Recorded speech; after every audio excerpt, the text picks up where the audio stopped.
Republican Conference Vice Chair, Georgia Republican, Congressman Collins. Does that jibe with what you're hearing, Congressman, that the opening gambit would be a 15% corporate rate, likely in the 20s after that, but a start with 15?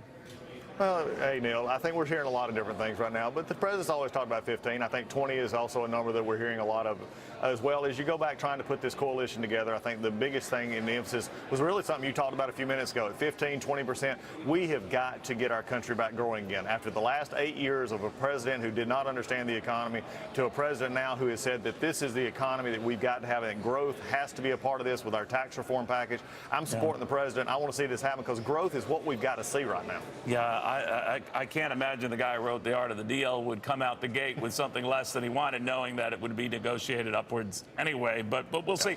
Is it your understanding as well that the states that have very high taxes, they're in danger of seeing people writing off those taxes, those state and local taxes on their federal forms, but their numbers are few, that is, in terms of representation in Congress, that there are more guys like you who would be perfectly fine with doing so, ending or removing that deduction?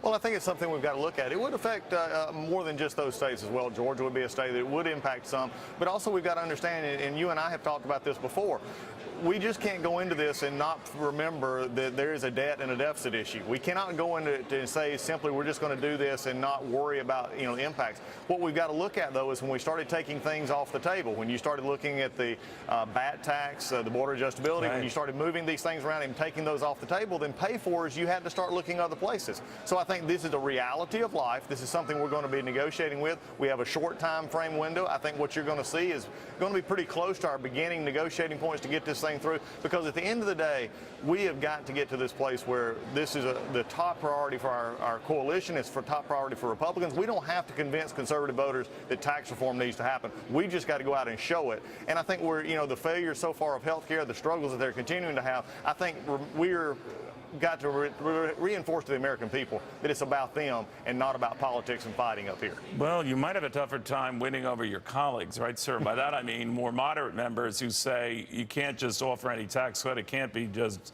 big for the sake of big. You got to pay for it. It's got to be revenue neutral. What are your thoughts on that?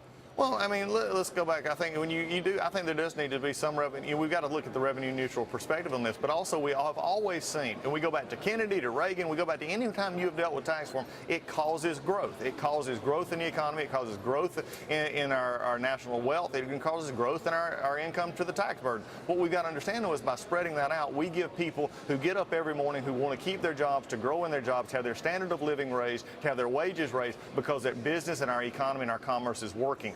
What I'm frustrated about is when we talk about these other states and their high tax rate and being able to write them off on their federal tax case. Why wouldn't we just go to those states and say, look, what you're doing is not working. You're taxing your people to death. You're worried about a deduction. Why don't you go back and relook at how you actually do your own economies? Those are the kind of things that conservatives would look at, and that's sort of an argument back. Is it going to be tough? Sure, it's going to be tough. But they did not send us up here to find an easy button. They find us up here to find tax relief and help for the people that need it most. But it sounds like you're saying, sir, and I don't want to put words in your mouth, that you're more open to that than you would be to tamper with the mortgage deduction or the charity deduction, any of that.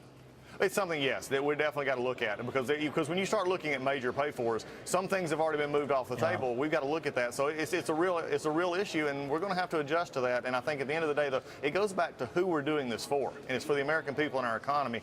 That's why I'm so frustrated with what we came through with health care, and I'm still seeing that frustration now. But we've got to put a combined front, and the House will, and I pray the Senate does as well.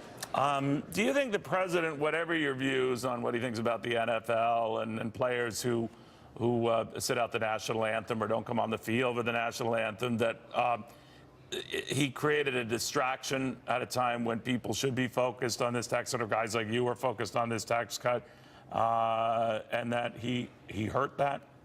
Well, I think there's a lot of things, and I think the president did, and he said what a lot of people felt. I respect him just as I respect the individuals who want to protest. But as someone who served in Iraq, who's somebody who's also still in the military, this is an issue that I would wish the football players who want to take part in their communities find another way to do it.